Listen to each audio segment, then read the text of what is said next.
La grogne monte chez les agents municipaux dans de nombreuses communes. Une loi votée en 2019 leur impose de travailler plus pour respecter la durée légale du travail à partir du 1er janvier. 2 millions de fonctionnaires sont concernés. Ils pourraient perdre en moyenne 9 jours de congé par an. Ça passe mal, bien sûr, et beaucoup de maires prennent leur défense. C'est un reportage en région parisienne. Julien Cholin et Loane Martin.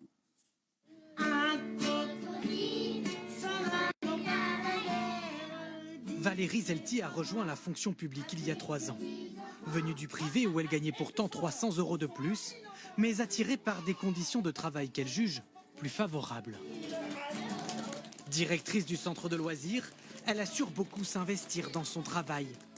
Pourtant, aux yeux de l'État, la mairie qui l'emploie lui attribuerait trop de jours de congé. Les autres employeurs, ils peuvent décider de combien ils payent leurs agents.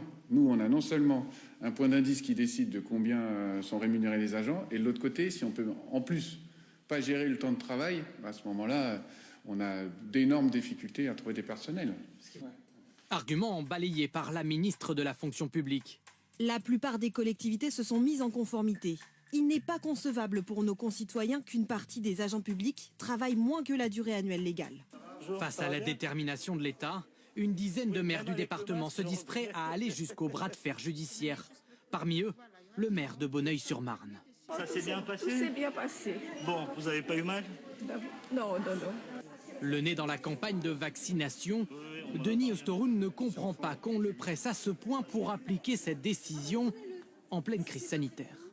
Tous les services concernés étaient sur le terrain pour accompagner la population, pour ramener des repas aux anciens. Maintenant, tous ces agents-là qui ont tout donné, monsieur le maire, vous allez leur enlever 8 jours, 9 jours de congé. Bien, je dis stop, ça suffit. Au bout d'un moment, il y en a marre. Les mairies concernées avaient jusqu'au 22 mars pour redéfinir leurs règles. Elles s'exposent à présent à des poursuites des services de l'État.